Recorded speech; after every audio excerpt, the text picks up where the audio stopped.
grant from New York State DEC for a recycling app. So we just concluded our first year of coordination with 11 communities. This year, 2020, we're up to 12 communities. We are working with Sustainable Westchester to get the Recollect app installed on our website and up and running. We've been working on it. It was all populated with all the data and information. And Josh, Carol, and Justin and Lou Martirano, our superintendent, everybody has been working together, and that should be hopefully up by the end of this week, if not the end of next week. So we should have our recycling app available for people to download out of the App Store. So we could look. They would look up Recollect. They would look up if you just type in Westchester Recycle. It's Recycle Right Westchester. You can get it on Android or iPhone. And basically the features are you can type in your address and it'll give you the full sanitation schedule. You can opt out or opt into getting alerts for when you're supposed to put the garbage out, or you can keep it limited to when the village pushes out alerts for, we have to move the recycling because of the snow or because of a holiday. Although right now the way the schedule will be produced online, now it'll just show the holiday schedule right off the bat. There's also a component called Recyclopedia, which you can put in things like basically how do you recycle certain objects? How do you recycle a car battery? How do you recycle paint? And if we don't take it, it'll tell you what you can do with those types of materials. Can you make an appointment with the sanitation department to pick something up? You can make an appointment, but not through the app. You still have to call. You still have to call. The app is really more for scheduling and just understanding what to do with your waste. So it'll let you know what the schedule is, but at this point, right now, you can't schedule an appointment with it. Correct. Right, you just have to call and they'll pick it up, right? Yeah. Yeah, okay. So we can look into that and see if that's possible. So for example, it will, Might be a future one of the things it update. would do would, for example, would be to let people know that recycling is Thursday this week. not Correct. Wednesday. Yeah, well, in theory, the way the app would be, it would already have actually been updated to show you that this week it's already on Thursday. You would only be pushing out alerts when, and in addition to us pushing it on the website or the press releases and stuff, like if there was a snow day and we had to, we're Sudden suspending change. for this day and we're Okay. pushing it up, it could go out through that app too. That's actually a good conversation for the work session on why we couldn't do that through the website to make an appointment. That's something we can talk about at the work session. Well, it's a technical capability. I mean, the website is different from the app. I Yeah, mean, but there's, it's a good point. Is that it, Rich? So that's all I have to report. We have 2 public hearings to open and continue. The first one is for the architectural review board requirements. We're going to continue it to the next meeting because we're going to revise the text and republish it, but take a motion to open the public hearing. So motion. Second? All in favor? Anybody wish to speak on the ARB requirements legislation? You? Okay. Yeah, I have a question. Okay. And I thought I was finished, but I just read this, and I want to go to, sorry. I guess it has to do with fences. Item 2, and it says fences that, let me put my glasses on.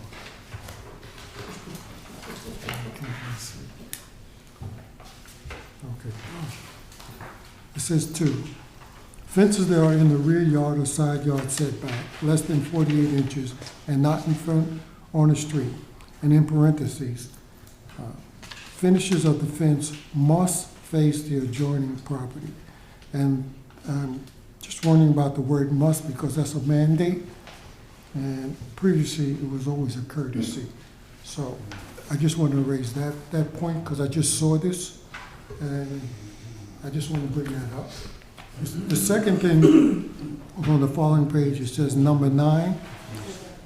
It says replacement in kind of structures or fences that obtain prior building permits with ARB approval.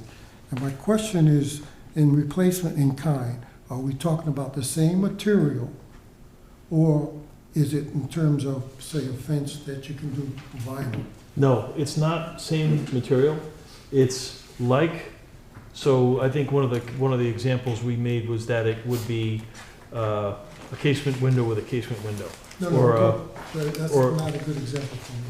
Okay. What I'm saying is that if it's a design fence that is similar in nature, Mm-hmm, but the original material was approved as wood, mm-hmm. and that new materials are coming online all the time, could that wood fence now be a vinyl fence? Is that like in kind? It depends on the look of it, you know, so can a stockade wood fence be replaced with a white vinyl fence? No. Because it's different and substantially, you know, a substantial departure from what was originally approved. So if somebody was looking at, let's say, you know, and I don't know, I'm just throwing it out there. Tom, I'm just throwing it out there as an example. Let's say somebody wanted to use wood-faced Trex that looks like wood and make a fence out of that. Could they do that and mirror the look of the original fence if they wanted to spend that kind of money? And technically, I would say they could. Yeah, okay, I'm just trying to be clear on this because the word here is like in kind. And We did define it in other places. more well, precisely. point me to it, or this should refer. No, not this one, in other, So it should refer me to, I just So wanted to Tom, make it clear. you know, the other point is that we allowed people to replace double-hung sash windows with metal or vinyl sash windows. That's good. So that's acceptable. So in other words, so if I had a fence that was wood and I replaced it in vinyl, that would be all right. If the look Is the was, same you know, look. generally similar or the same as to what it was. Right, and that's what I was hoping that this meant, but it just needs to be a little bit clearer. Yeah. So just. It also is, it is important to point out that anytime something does go outside the norm, it's not forbidden, it's simply that it has to go to the ARB. Correct. That's it, I mean, it's Correct. not, Exactly it's not right. that we allow or not allow, it's whether you have to go before the ARB, that's what. Yeah, that's why we tried to make up this I short don't list have a of problem things. with that, I'll just say the wording here, because if I have a wood fence that looks like egg and I replace it with a vinyl fence that looks like egg, that's acceptable, that's what you're saying. Yeah. You know, I think the whole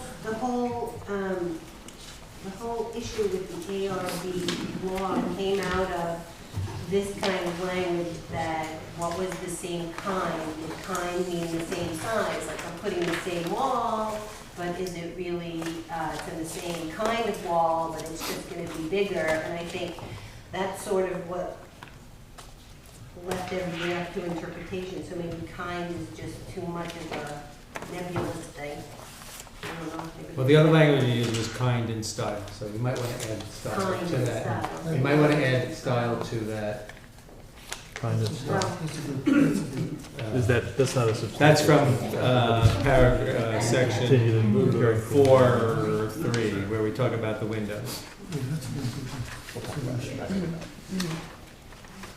that's it, that's the only thing. I have. So under, We just use that, we use that language in 4.3. It says, renovation of exterior features that are not of the same kind and style as the existing building, and which Right. are visible from a public street. And then the example of the double hung windows from vinyl double hung from wood to vinyl would not require approval. That's clear. Paragraph, section 4, number 3. On this, it's the back of the first page of the. section 4, number 3. I think we use it Oh, elsewhere too. Okay, because it's not numbered on the one I'm looking at, okay. We use it again in Kind and style, yes, we use it yeah. again in 4.4 as well. Okay, We use kind and style. 4, 3, okay. I was reading, and it's also in 4B1. It's section 4. When it talks about, right, 4. Kind and style, yes. kind and- Right. yeah. 4.3 and 4.4 both use kind and style. And there may be another reference to it as well. All right, but we're going to republish these. We'll continue the hearing to Right. the March, I'm sorry, the Second. February, no, it would be the March. March board. 2nd. So you have a motion to continue the public hearing to March 2nd, 2020. All right. Second. No, we can- right. All in favor? Aye. Okay. Next, we have a public hearing for a local landmark designation, again, which we are looking to continue this public hearing to the next regular meeting of the Board of Trustees on March 2nd. But I'll take a motion to open the public hearing, which is about the building at, I can't remember the address, 17 North Washington? 17 North Washington Street, which is sort of the trolley building that's on the west side of the street, mid-block. So can I have a motion to open the public hearing? So moved. All in favor? Aye. Do you wish to comment? Okay. Good evening. For the record, my name is Stephen Rabel. I'm with the law firm of McCullough, Berger and Stout, and I'm here tonight on behalf of 17 Washington Hill LLC, who's the owner of 17 North Washington Street. With me tonight is Dan Bicharat, the managing director, as well as Morgan Stanley from my office. As I'm sure you're aware, the property is currently improved with a 3-story former warehouse building, which we're looking to renovate to accommodate 3 residential units. As part of that application, we're asking that the board designate the front facade and certain associated structures as a historic landmark. Certain elements, such as the door or the cornice, would need to be replaced because they've degraded too far, but we are looking to certainly replace them, if not in kind, then in similar style and design with the current architecture. So if the board or the public has any questions, we are happy to answer them. Thank you very much. Thank you. Steve, have you all looked at the language as it currently stands that's before the board tonight as part of the hearing? We have. Okay, and that's acceptable to you? Yes. Yeah, I have this is the only other question. You used up your questions. No, I didn't. This is a whole new item, and it has to do with language, that's all. So, this will be quick. Well, maybe thorough. Okay, let me just read how I understand this. It says, the Board of Trustees designate the front brick facade of the structure 17 North Washington Street, including the 1907 emblem, the existing configuration of the window opening, the signage type or mural paintings on the brick, and the metal decorative features above the existing large wood doors as an historical landmark. Now, skipping down to where I'm having a few issues. The Board of Trustees acknowledges that, 1, the doors, including the existing large wooden carriage house style doors, 2, the windows within the existing opening, and 3, the corners will need to be replaced. And I think the word or restored as part of the structures, and I wanted to add historical restoration and reuse. So the 2 words I wanted to add or suggest, where it says to be replaced or restored as part of the structures, and I added the word historical restoration, since we're moving this to a historical landmark. On the other side page, it's large. Renovation, restoration to the incorporation of the replacement of a large existing wooden door with a fixed element. I think that's open-ended. I don't know what that means. And that would incorporate the current carriage house style. Okay? So the key word there is fixed element. All right. Nothing within precludes the restoration of the signature, of the signage and or mural painting of the brick within, of the brick with new bricks. And I would add there, or suggest there, it says with new historical bricks or new bricks that match. And that's the only problems that I have problems with language.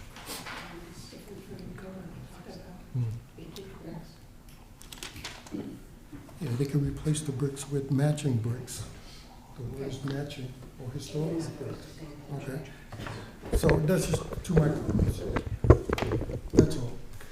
So the 2 changes, Carol, you got them both? I did. Okay. Could you read them back? Just those 2 changes. The second one, nothing herein precludes the restoration of the signage and or mural painting on the bricks with a new historical bricks or bricks that match if needed, and or new painting if needed, provided the signage and mural is preserved. Is that right? Well, there's 2 things. It says That's a above part that, it says fixed element. And I just We said, shouldn't get to that one yet. Oh, I didn't get there yet. Yeah, the fixed element, I don't know what Yeah, you, but I think you were just Kathy, questioning you it. have to- I think So that I means mean, not a that door, right? the applicant indicated that that those wooden doors, Yeah. they need to be replaced. But they're Right. going to try to preserve the Right, look of those doors. right. So, But what, I think Tom's question is what is fixed what element? is fixed So we- element? That's open-ended. If you'd like, we What can do you speak to that a suggest? little bit. Say again? We can speak to that a little bit if you'd like. Yes, please. So, because of building code and because of the change in use, obviously we're not looking to have large warehouse doors that open to the street. So rather than doors that slide open or move, a fixed element might be something that's architecturally similar but fixed in place, possibly a window wall or some other architectural element that reflects the visual of the doors but isn't in fact fixed. So like, It's a rendering. you might have a hinge door on one section of where the door is, and then just take one of those old doors and just, bolt it or nail it to the building, so it looks that way, but it actually has a whole wall behind it. how about I think maybe the struggle is with the word fixed, with, You just say an element. with an exterior element, but not necessarily. No, I understand what he means by fixed. As long as we're able to accommodate something that's fixed and up to code, I don't Right. think. I we mean, can- Yeah. the main issue is that it's currently a storage warehouse, so we're gonna put Yeah. an apartment into that space, and there's a light and air requirement there, so we'll have to put some sort of window element there. And what we're trying to accommodate is, which we also would like to do, is preserve the original feel of that, which is this carriage house. You know, the door that's there, but unfortunately it can't be a door, and it probably won't be just wood pieces either. It will have to be some sort of window element, maybe halfway up. It will Well, look, then you've changed the character of what that historical landmark looks like. So I'm just curious, see, I just find that open-ended, what you're trying to do, and you're not being definitive. And maybe it's hard to define what would go there until you actually do an architectural search. Well, how about this as language? A fixed door or other element that would, The rest of it, fixed door or other facade element that would Well, they don't- incorporate the current see, carriage I just house. heard- They They don't- might not want to, I think they're telling us that they're not going to be putting a door in Yes, there. that's. No, but it would be, That's what I'm what hearing. it That's means, not wrong, but no, I- but Karen, what he means is it's a fixed door as a facade. It's a, well, it's not gonna be an operable door. I understand that, yes. Is there a way to get some sort of a rendering for our work session? I mean, like, we can go back and forth here, wall, I agree with you. bricks. Can you get us some sort of a rendering that we can look at?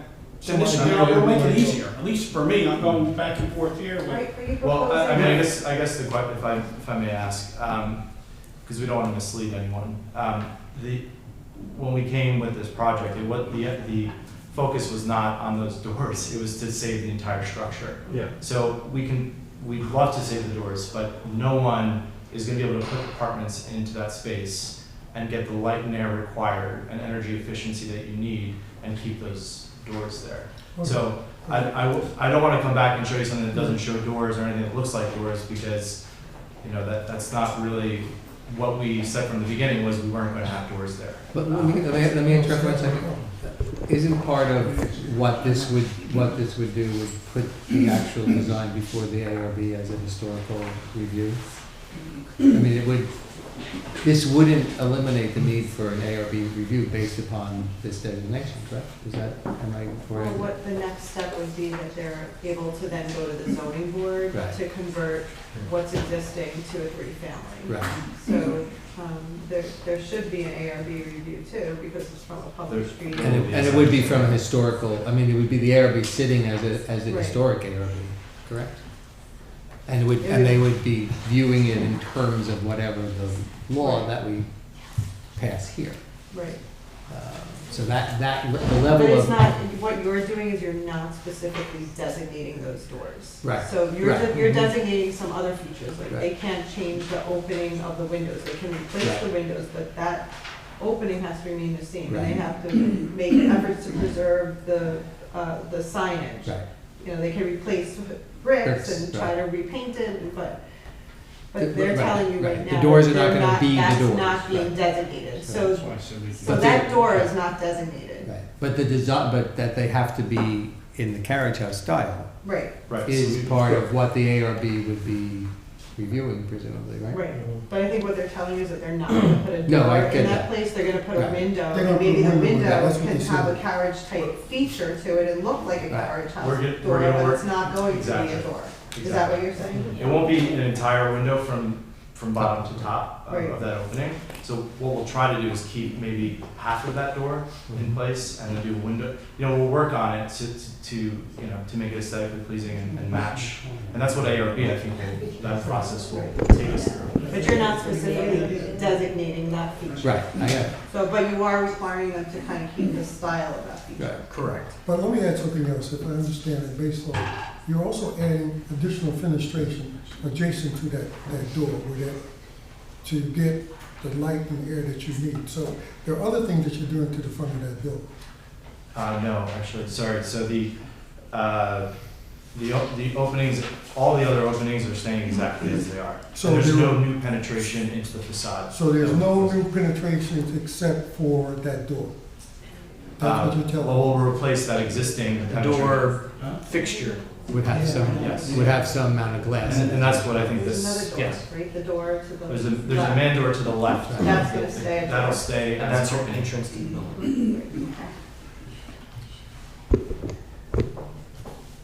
I'm sorry, can you tell us once again your impetus towards wanting this to be historically designated? Like, I know you were in favor of it, that's unusual, but, right? Can you remind us why it was important to you? Sure, well, it kind of comes down to use, and within your GB district, which is where this building is located, you allow certain uses in certain circumstances. So currently, a permitted principal use could include offices or businesses or restaurants even, as well as residences above, or a two-family structure.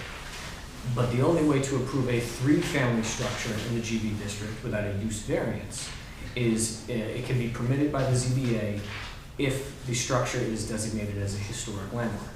And since my client saw this beautiful building and wanted to restore it and maintain it anyway, they thought, well, what a perfect opportunity to do that. And it would seem, as we understand it, that the intent of the code is really to allow some additional financial flexibility to offset the costs of maintaining and restoring historic structures. So we think You that's a have nice not balance. yet gotten the variance for the three units? This has to happen. Yeah, we have to- This has to happen, and then I- So the zoning board is, we're gonna do this and we can designate it with the doors, without the door, with, I don't know how much we have to address the doors because the zoning board really is going to address it at that time. I Yeah, mean, sure. they can look at it and say whatever they would say about it. So the doors might not have to be such a big deal here. Does that make sense? Because the zoning board's gonna look at it, then the planning board's gonna look at it, and the architectural review That's board right. is gonna look at it. So it is a historic building if we can all agree that it's a historic building, and then, Okay, so what I'm saying, sorry, I have to say it again for everyone in TV land.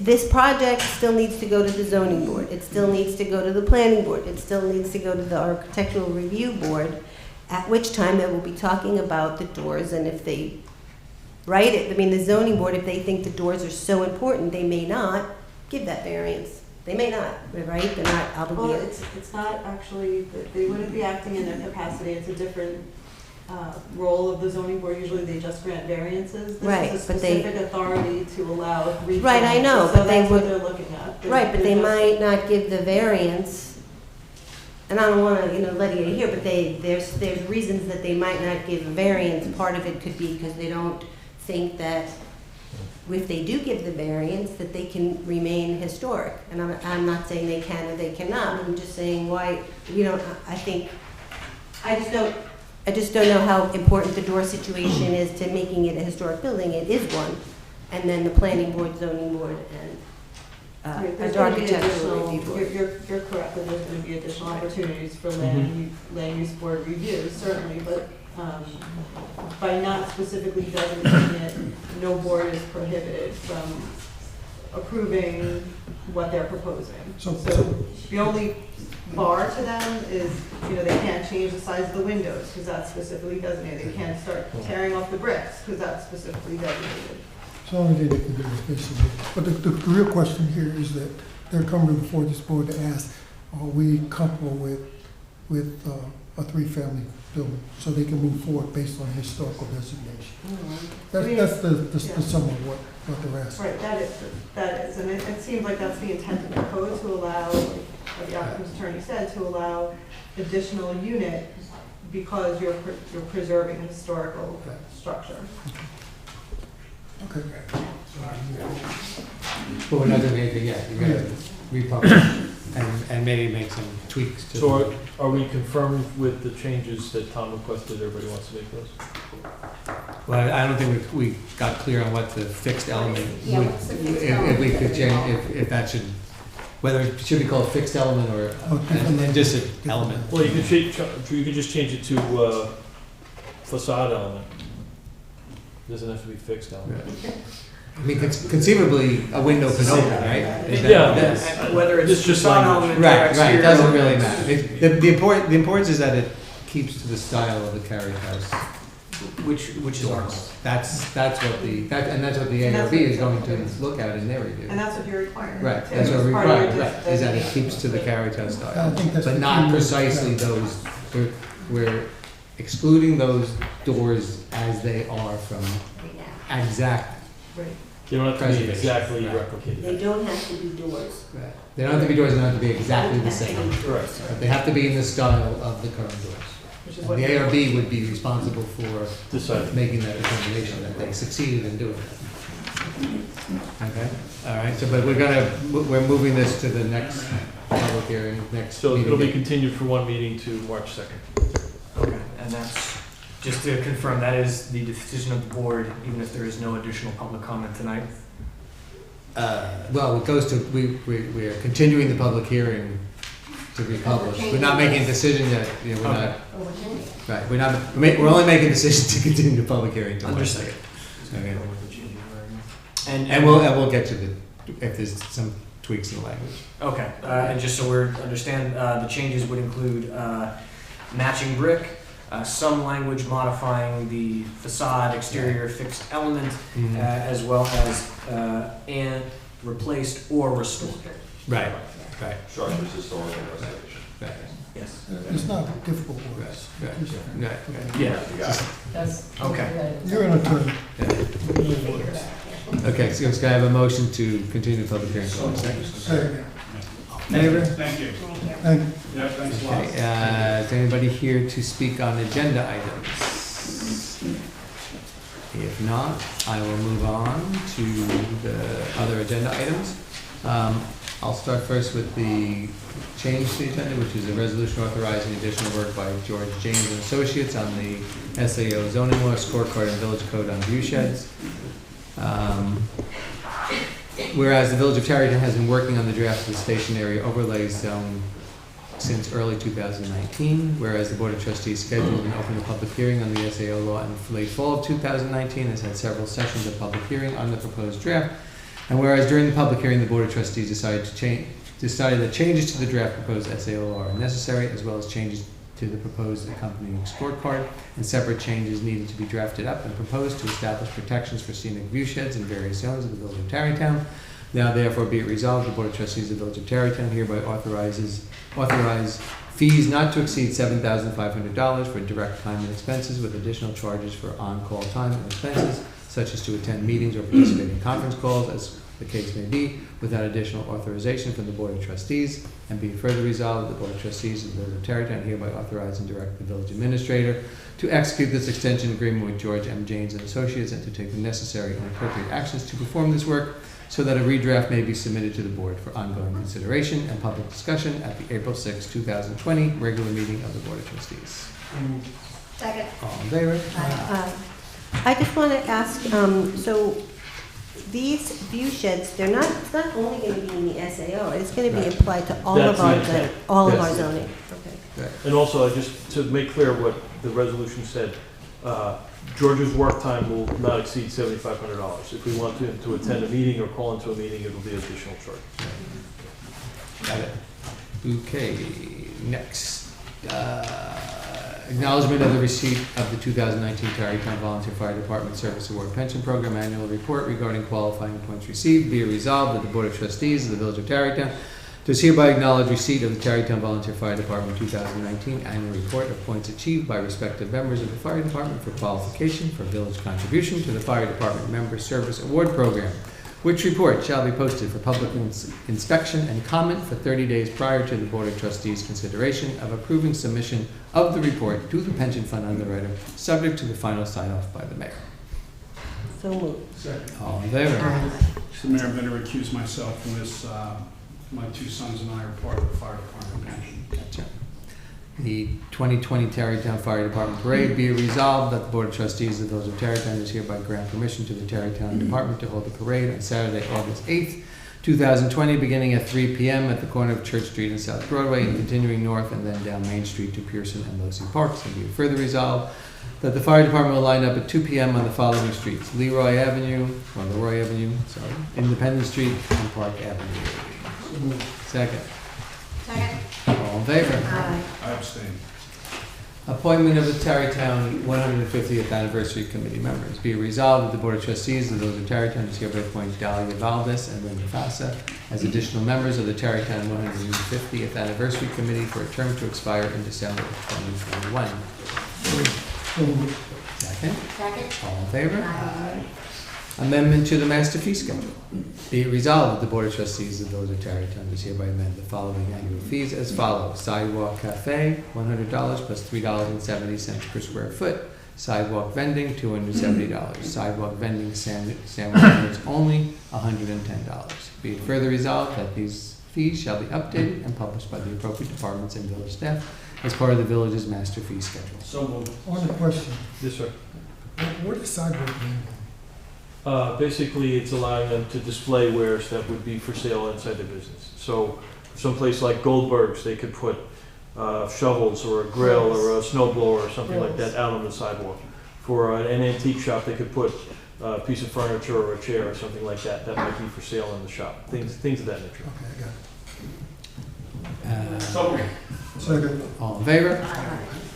Next, PCI Engineers for Construction Management Services, Crest Area Water Main Project. Be it resolved that the Board of Trustees of the Village of Tarrytown is hereby authorize and direct the village administrator to execute a contract with Professional Consulting Inc., PCI, for professional engineering services required for the construction management of the Crest Area Water Main Improvements Project in the amount not to exceed $35,500 for construction, back office and administrative engineering services, and an amount not to exceed $38,500 for in-field inspection and supervision services for the Crest Area Water Main Improvements Project. So, second. All in favor? Aye. Richard, this is a how many $1,000,000 project? 1.8 million? 1.8 million. You know, with anticipated change orders, if there's work or utilities, we have to work around under the. No, I just wanted to give some perspective to the Yeah. $70,000. Our goal is always to try to beat the budget and come in lower, but Yeah.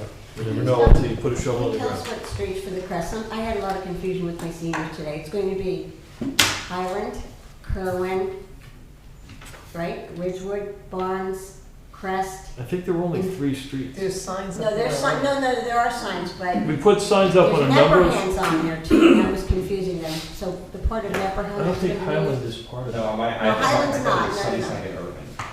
Irving is, I thought it was I Irving. thought it's Sunnyside, Irving, and Kerwin. And Kerwin, yeah, those are the main Yes. 3 where the work No, is those are the actually main 3. but And it also then says Nepperhan. we're crossing Nepperhan. Okay, It's just crossing, Down it's just going Sunnyside. across.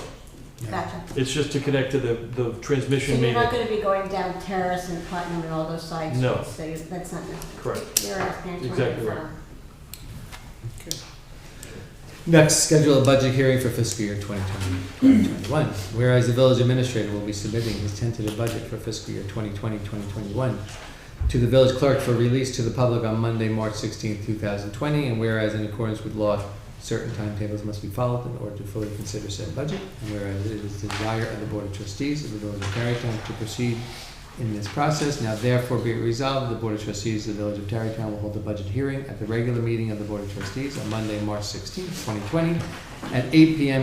in the Municipal Building, 1 Depot Plaza, Tarrytown, New York, for the presentation of the tentative budget for fiscal years 2020 to 2021, to be submitted by the Village Administrator to the Board of Trustees. And be it further resolved that the Board of Trustees will hold a work session on March 26, 2020 at 6:15 p.m., at which time it will review the tentative budget for fiscal year 2020-2021. And be it further resolved, that a public hearing to consider the adoption of the budget for the Village of Tarrytown shall be conducted by this board at its regular meeting scheduled for Monday, March 16, 2020, at 8 p.m. in the Municipal Building, 1 Depot Plaza, Tarrytown, New York. At said public hearing, the citizens shall also be heard with respect to whether or not additional funds shall be allocated that may exceed the New York State 2% property tax cap. And be it further resolved that the village clerk be and hereby is authorized and directed to advertise and publish all appropriate public notices as required by law. Second? All in favor? Approval of the minutes of the regular meeting from February 3rd. Be it resolved that the Board of Trustees of the Village of Tarrytown does hereby approve the minutes of the regular meeting of the Board of Trustees held on February 3rd, 2020, as submitted by the village clerk. Second. All in favor? And the vouchers. Be resolved, the Board of Trustees of the Village of Tarrytown does hereby approve abstract number 15 of order of vouchers in the total amount of $649,342.73 as presented by the village treasurer. Got a motion? Second? Second. Yes. Yes. Yes. Yes. Yes. Yes. Okay. And now the opportunity for the public to address the board on items not on the agenda. As soon as some people are here. Good evening. I'm Dr. Roger London. I live in 185 Wilson Park. I met you guys towards the end of last month to discuss the path through the park. And I'll give you the bottom line, which is I'd like you, and I've written to the mayor, and my wife has written to Mr. Slingerland, and we've not heard back, but we'd like you to consider rerouting the path. That's my request, and now I'll give you the reasons how I got here. The email that Mr. Slingerland sent on January 24th indicated that this path was a passive path, consistent with a passive path. They were reviewing a proposal and that there was an attached copy of a rough plan. The plan is not a rigid plan since you were seeking to have it meander down through the park in a manner that minimizes the slope accessible to people with disabilities, and the path may wind to some extent that minimizes damage to the roots in its vicinity. And when I was told to look into how this, I came and asked you a bunch of questions which you didn't choose to answer, and I understand why that is. So I'm just going to proceed as if. The next thing that happened was I went and tried to find which committee had approved it. It was the Tarrytown Environmental Council. You guys spent a lot of time, I guess, considering the environmental impacts of this path. But unlike the hearing that we just heard and other hearings in the past, there was no time between January 24th and the time that this went in that there was any kind of public hearing about the impacts, routing, alternative routing of the path that was put in. So what I'm proposing is that you back it up and have that conversation. I'm not asking you to take the path out. I'm asking you to just look at, if you walk in some of the neighbors' shoes and they will present pictures of what it looks like, there are things that I think should be and could be done to put this path back more towards the center of the park and achieve the goals that you're trying to do, consistent with the environmental concerns, the use concerns. I missed all the folks that came here from other parts of town because I was away. And so that's, in essence, what the request is, and I hope you'll consider it. You've usually been, for everything else that everybody does in town, lettering, doors, you name it, you pay attention to it. I think somehow on this particular improvement, that didn't happen. And if it had happened, we would have avoided some dismay. and we can fix it. It's not, as you say in your email, Mr. Slingerland, it's a temporary, not, say, set in concrete path. And so it's worth, I think, looking at other ways of citing parts of it with minimal cost impact, which will have a long-term benefit to people who use it. The fact is, people walk down the center of that park. They've always walked down the center of that park. Not sure how this ended up there, but I'd like to consider, Roger, I'll explain a little bit how I believe it ended up there. Was the idea behind it was originally the thought was it would go along the tree line to the south side. When it was laid out by the park staff, and I believe the consultant worked with them as well, they wanted to, and they worked with Dan Pinella in engineering, to try and accommodate, to extent possible, to reduce the slope. And that's how it ended up moving further to the north. Right. And that's really what it was. And then they wound it through the trees in the way they, and to a certain extent, they also didn't want to make it longer than necessary. So they brought the path along the side of the hillside, curved it around, and then brought it down more or less straight. And the attempt was to not lengthen it tremendously, and that was how the path came about. It was laid out there for quite a while. The flags were there, the painted lines were there. Whether or not people who were right there realized that was happening, that's another story, which perhaps we can't go back and change that. Maybe that happened, and it would have been good if we would have knocked on the door and said, that's what those flags are, but it didn't happen. But I know Anthony was out there for a long time, and Dan was out there as well.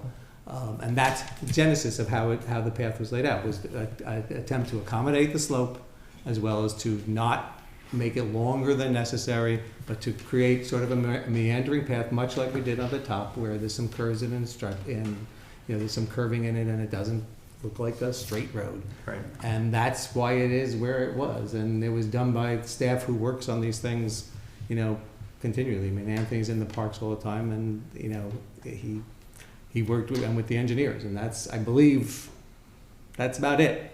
And it was, and we had not gotten input. It basically was the most level route that could be achieved. Right. Without making it much longer. I mean, you could have gone way out and switched it back and forth and made it a whole lot bigger. But Right. Trying to minimize the impact in general, at the same time trying to reduce the slope to make it less steep, and that's how that path came about. I don't know if Rich, you want to add anything to it? I mean, That's really. I mean, I saw it happening. I didn't participate in the design, but I saw them doing it. Well, the other discussion that we had in the work session, which I conveyed to the residents, is that we'd be happy to put up some landscaping and things like that in the spring once the planting season returns. We just can't do it right now. Right. Thank you. I appreciate that. I think that this isn't the time to design doors on landmark buildings or paths, but if you're open to the idea, I think it would be worth looking at alternative routing consistent. I have to be honest with you. I don't think the board is going to approve alternative routing simply, if for no other reason than the cost would be substantial to undo what was done.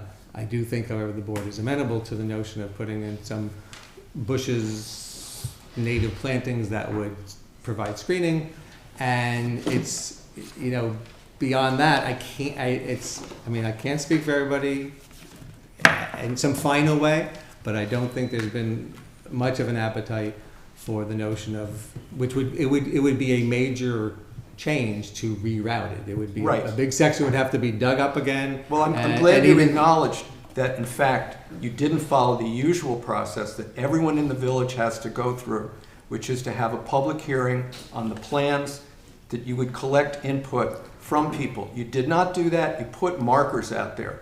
If I put markers out on my property, let me finish. If I put markers out on my property, you would not give me Roger, if you put markers, if you put markers on your property to build a path on your property, that would be okay.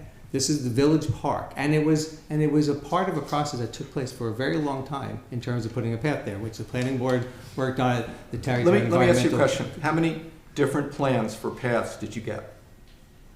Consider. I don't know. Zero. No, One. no, there were several. And out of But that this- process. This also dates back a couple of years. It goes because back a couple of originally- years. And so out of that process, what was recognized by the engineers, and it's the same, it's very similar to what happened with the path on top.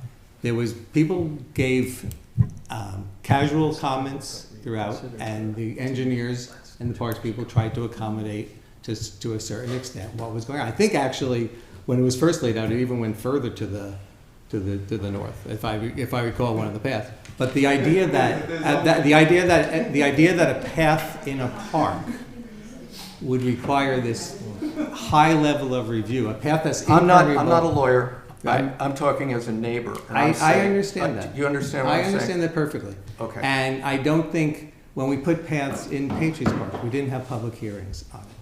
There was discussion at various levels and in public, but not formal notification of people when you put paths down. And we have various processes where we have input from Okay, so various stakeholders. being that that's what happened, this is where we are.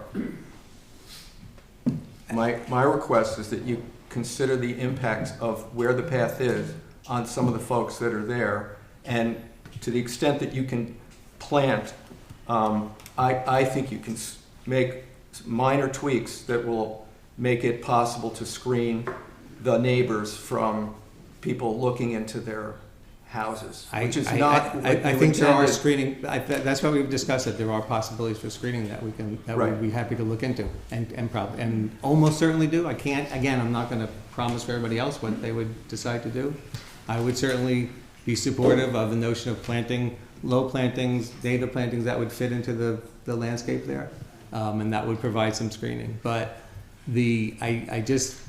I'll give you my impression from the discussions that we've had, and people, the notion behind spending substantial amounts of money to reroute the path and a path that it's difficult for us to see the overall benefit being sufficient to expend those funds to move the path, that we can deal with the screening issues with reasonable expenditure of funds, but anybody else can chime in if they wish, but I don't think that there's much of an appetite for rebuilding the path in some substantial way.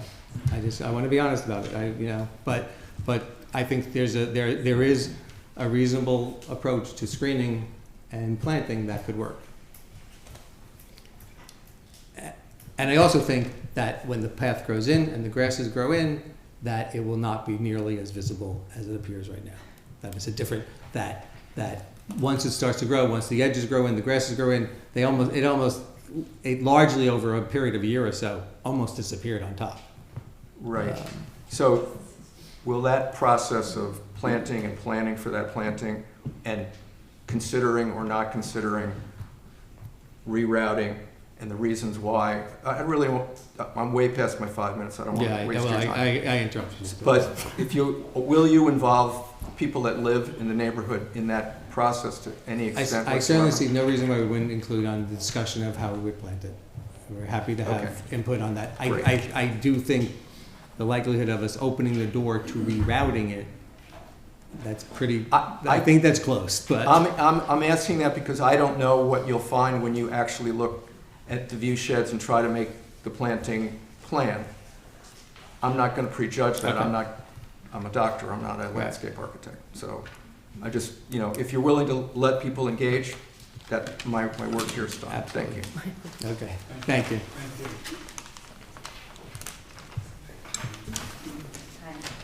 My husband is dying to speak, but I told him I have to question. So it could be the end of the marriage as well as the end of the house. I just want to show you, just quickly what you said before I got into my prepared statement. This was taken today. This was somebody walking on the path, and he at this point was just walking away back up to the top of the ridge. But you can see that when he walks down, you just reverse him 180 degrees, and he's looking right at me. And how you think a 6-foot path can grow in and not be visible? No, it won't be not visible. What it says that it largely disappears from prominent view. I can see what brand of sneakers he's wearing. Right. Okay. Now, I'm not saying that it is going to disappear completely, but What has happened with the path is that the crabgrasses and grasses within the park grow over the edges of the path shrinks, the 3-foot path had come down to be about The 1 3-foot foot. path, this is a 6-foot path. It's So five with and a all half, due it's respect- 5.5 feet. Well, it said in the plan 6, so with all due respect, it's really not the same thing, and it's not, But that same path pro- is not but- visible. But Andy, the same process will happen. The weeds and the grasses and the crabgrass will begin to grow and. Then what was the point? And I mean, go into if the I can- edges of the path. Well, I just want to be edges. clear, I'm not I saying it's also want to tell going you, to be, there's, it's going if to be you look invisible. at that, you'll see there is no possible way to screen it, and I will tell you why in a minute. So, 2 weeks ago, when I addressed this board, I invited you all to come to my home to see the new path from our vantage point. I'm really sorry that nobody took us up on that offer. I was looking forward to having you see and understand why we've been so distraught about this new path in Wilson Park. I was also hoping for the opportunity for you to get to know us a little better, and frankly, for us to get to know you a little bit better.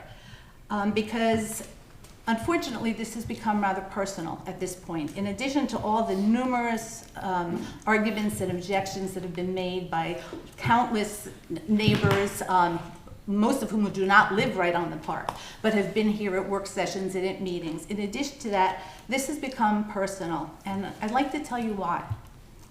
My husband Ken and I are the neighbors who make it a priority to constantly give back to our community. You already know that Ken has been on the Phelps board for 4 years, the past 3 as chairman. He has devoted pro bono well in excess of 1,000 hours, probably a lot more. And he has done it because he wanted to contribute to Tarrytown and make Phelps the best place it can be for our entire community. We are the people whose home is always open. We have invited and welcomed neighbors and their pets to stay in our home during power failures. We have encouraged and allowed neighbors to use our home for concerts and other events that they wanted to hold. Most recently, we agreed to host a fundraiser and a farewell party for the departing CEO of Phelps Hospital. When someone from the community asks, we always say yes. We are the people who, since we moved here only 6 years ago, have welcomed our neighbors to share Thanksgiving dinners, Passover seders, and other celebrations with us. And we have always invited and encouraged them to use our backyard on hot summer days. We are the people whose neighbors know they can count on us for anything, whether it's delivering homemade soup when they are ill or walking their dog when they can't get home to do it. And we are the people who have given back to people we don't even know in this community. We constantly patronize the local stores, restaurants, and other businesses and bring friends from other areas to do the same. We are the ambassadors who constantly encourage people to move to Tarrytown, telling everyone what a wonderful community is. We are the people who support local endeavors like the Jazz Forum, where our name appears on the wall, and to which we have introduced countless people from out of the area to help make it a success. We are the neighbors who spend hours at the high school every year, helping students with their college applications and guiding first-generation applicants through the morass that is the financial aid form. And we are the neighbors who, when reading about a need on the 10591 Facebook page, quietly go about helping to fulfill that need. As just one example, and there are many more, when a request went out for a certain kind of assisted walking device for a Tarrytown student who had just had surgery, we bought it and had it delivered to him the next day. We didn't know him or his family and still don't, but our first instinct is always to help if we can.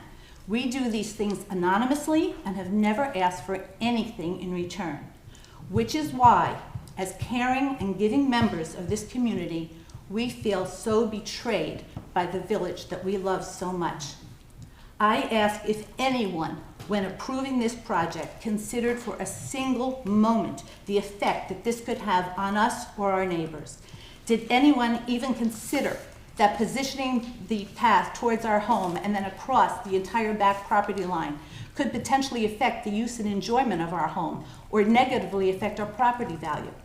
Did anyone ever suggest that perhaps before going ahead and building the path where it is, the neighbors whose homes it would border should be contacted in order to get their input on the project? You don't have to respond. I also think it is important for you to know how the new path is already deleteriously affecting our lives. Although it is not even finished, a number of people, most of whom have off-leash dogs, have started walking on it. People and dogs who previously were dispersed throughout the park are now concentrated on the path. And because of the way the path is positioned, they are looking directly at me every time I go outside. They can't help it, as one really must face forward when walking. So when I go to use the grill to make dinner, people using the path are staring at me. When I sit outside to have a cup of coffee on my deck, people using the path are staring at me. When I take my dog outside to poop, people using the path are staring at me. They are close enough that I can see their faces and they can see mine.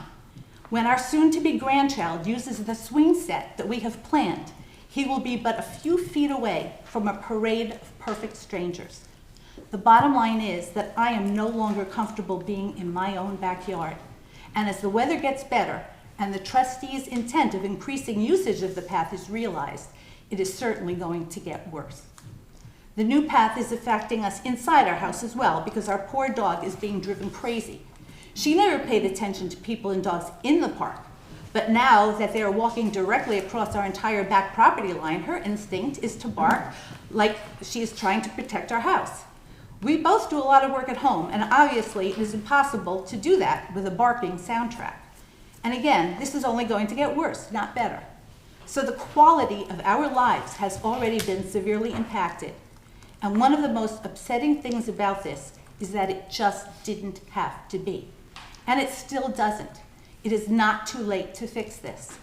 I'm sure when you rerouted the path that was always supposed to be a T through the middle of the park, you didn't realize the effect it would have on us. Nobody would deliberately do this to somebody else. I have to believe that this was an innocent mistake. And I also believe that given the opportunity, the vast majority of you would really like to fix it. So the question now is, how can this be accomplished? I know Drew just said, and you're thinking, we already spent the money. This will be very expensive. We can't afford to do this. Well, we have a proposition to reroute the path to the middle of Wilson Park where it was originally supposed to be and should have been located. And also, if history serves as an indicator, where most people really would prefer to walk. This concrete proposal could easily be implemented without meaningfully increasing the slope of the trail. And the same gravel already in place could presumably be reused in the new location, helping to save money. So, here it is. We and our neighbors who directly abut Wilson Park, those of us who are most adversely affected by the current path, are willing to consider a donation to Tarrytown to cover the difference, if any, between what the village can legitimately afford to pay and what the actual cost of relocating the trail would be. This would be like our previous funding of the desperately needed tree work in the park. But the first step is for this board to endorse exploration of this option. Once the board does so, we obviously will all need to get a few price quotes for this work. If that cost number is what we expect it will be, then I think the neighbors can make tax-deductible contributions, just like we did for the prior tree work, to make up the difference, if any, between what the village can realistically pay and the actual cost. This is a win-win resolution. The village and the Lakes Committee would still get their trail, and the neighbors would regain the privacy that we had previously. And all the users of that new trail will be able to fully experience being in the park rather than walking alongside houses and, however unintentionally, staring at them and their occupants. As our neighbors stated at the last meeting, we have never considered Wilson Park ours for our sole use and enjoyment. Rather, we were grateful for the opportunity to live next to it and have always wanted it to be used and enjoyed by all members of this community. We truly don't believe that any new path was necessary in order to accomplish that goal. But if it must be, it certainly shouldn't be at the expense of good and caring neighbors who have done nothing but give back to this community. Those neighbors who are now willing, once again, to step up to the plate to achieve a sensible and feasible resolution to this issue. Thank you.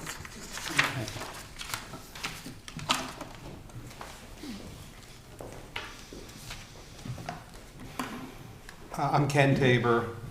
That was my wife. We live at 5 Warner Lane. We're the property most directly affected. I just want to underscore so that there's no doubt about what we're saying to you.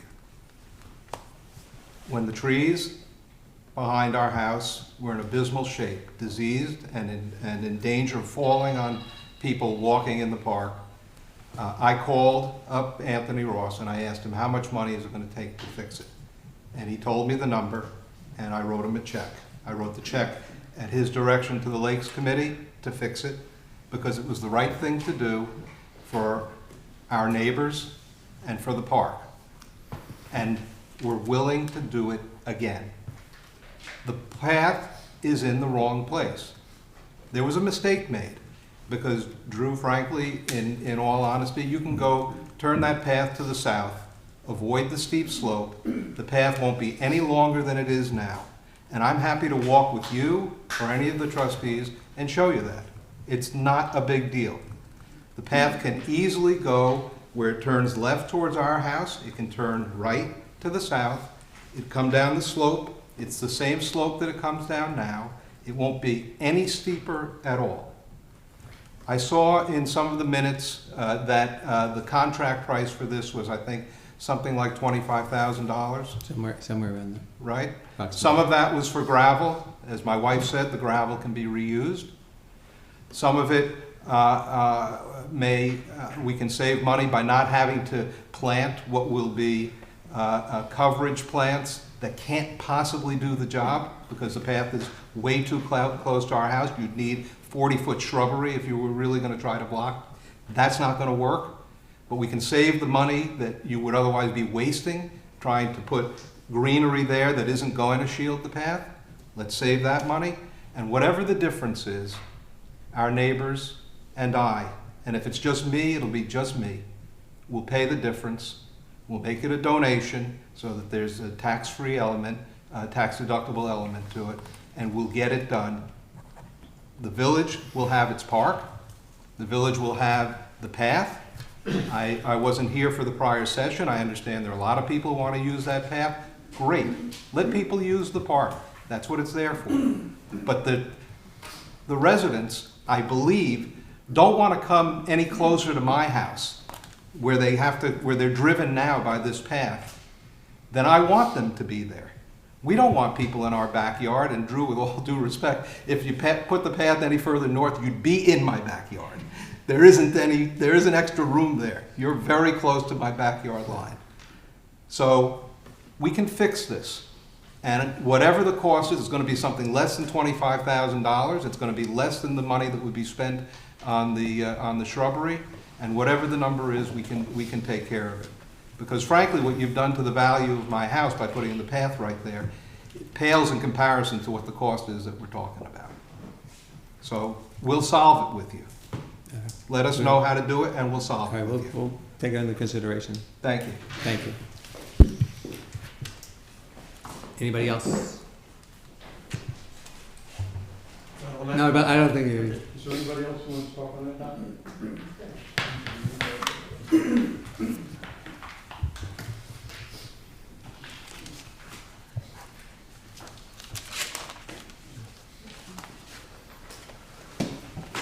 Good evening. I'm Ralph Beal from 108 Main, and I just had some thoughts on this whole SAO process and the work that's going on down here.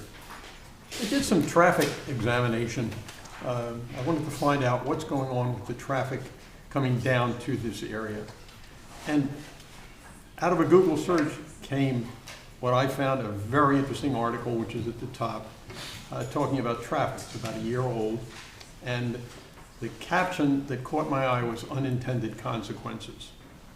And I used the word unintended consequences after the previous comments. I encourage the board to think about unintended consequences of village actions. The bottom half of the first page shows my calculation of the number of theoretical units that could go into this SAO area. When I originally started, I said, oh, they couldn't possibly put 679 units there. I don't believe that. Upon reflection, I'm starting to believe it. And I ask you to please think about the unintended consequences that you as a village run into when you put some legislation on the books, which then allows the developers to come in and they have certain rights, and their lawyers will enforce those rights. And I ask you to please think about the unintended consequences of possibly putting 679 residential units in this area. The next page addresses another comment, or another thought that I had about the financial, the lack of considering financial aspect in the SAO score sheet. The people that I talked to before the last time I spoke indicated that you could not discriminate against nonprofits effectively. I've now talked to some more knowledgeable people in the legal profession, and they basically indicate to me that seeker requires that you consider economic factors during your decision-making process.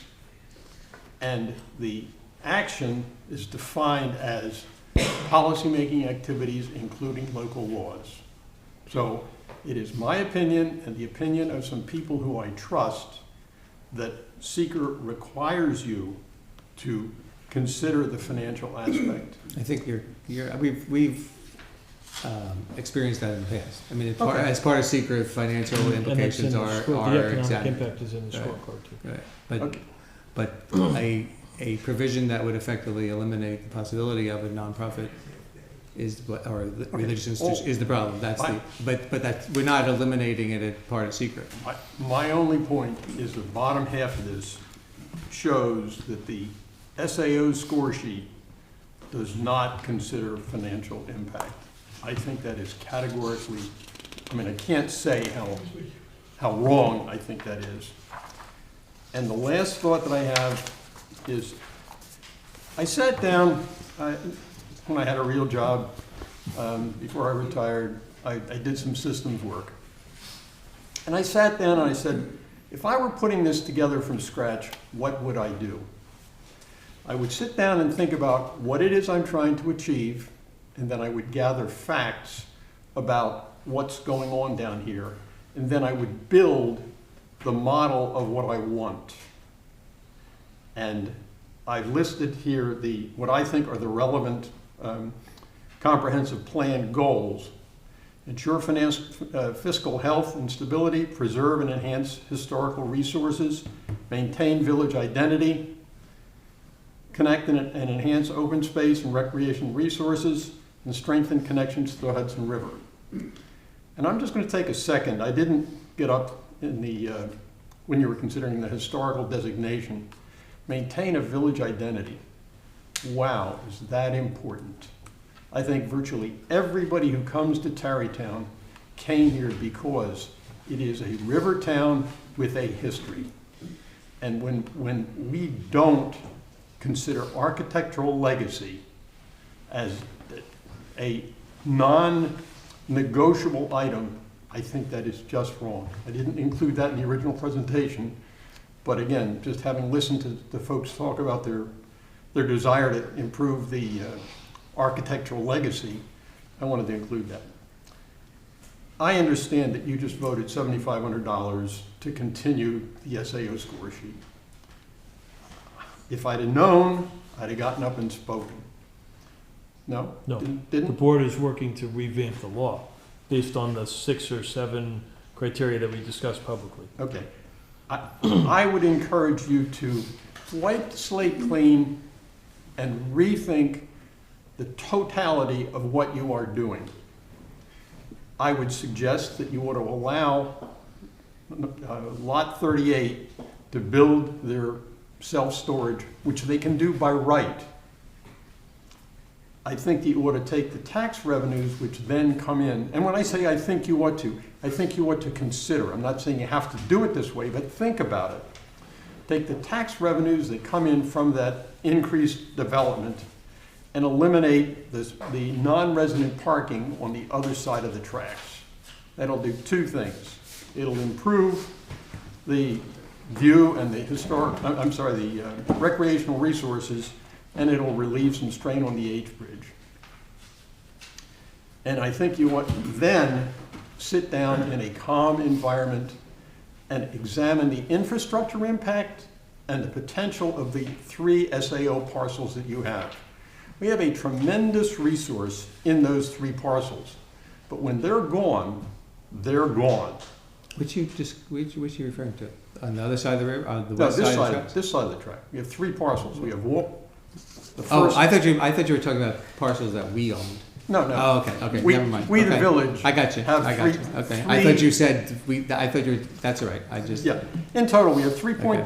we have basically 7 or 8 acres of Mhm. developable land, Mhm. plus or minus a little tweaking you can do. But it's a tremendous resource. But when it's gone, it's gone. You Mhm. can't tear things down. So I'm encouraging you to study it, think about it at a system level. Think about it in totality. What do we as the village want down here? I just object strongly to the concept, and Mayor, with all due respect, I heard your comment last time, giving 30% more height to a developer and not requesting anything, giving them a blank check and allowing them to build 30% more height than anybody else has built in this area, and effectively saying, oh, please, we know you're looking out for our best interest. I have news. I don't think it's a fair They are not. characterization, Dolph. I don't think that's what the SAO does. I think what it in fact says is that there has to be amenities and benefits in order to go into the SAO. That it doesn't, it clearly is not a blank check. It's not, you're not just saying the zoning allows the height without there being the other conditions that are met in the SAO. That's the way it works. And we don't have the direct financial piece of this. We've discussed that, ad infinitum, and it doesn't make me particularly happy. But it's just a mischaracterization to say we're just giving a blank check to go up. Okay. It just isn't what it is. In most cases, I really like the way you respond, and I agree with you from everything I've seen. In this one, I just don't. Okay. I'll have to agree to disagree. I have seen that these developers with their fancy Gucci loafer consultants will come in and they will figure out ways of working around the system. They will game the system, and we will end up with a mess, and then you'll be left with unintended consequences like a path in the park or the stop signs on Franklin. The stop signs on Franklin were easy to correct. The path in the park is not going to be easy to correct. And if this thing is allowed, the SAO is allowed, it's going to be impossible to correct. And we are going to lose a very valuable resource in the love that people have for the village of Tarrytown. At the end, I'm encouraging you to do the same thing with this development area that you did with the WGBD. Somebody did a spectacular job. You designed what it is you're looking to do. You made some incentives for the developers so that, yes, they could get a little bit more because you know that they're going to ask for a little bit more. And you got some things back. And I think that same process should be followed. Okay. Thank you. Thank you. Mr. Beal, I just have one question for you. How long have you been in Tarrytown? How long have you lived in Tarrytown? 7 years. 7 years. Okay, just curious. That's it? Yes. Okay. Anybody else? David? No? Okay. I'll take a motion to adjourn. Sorry. Thank you very much. And good night.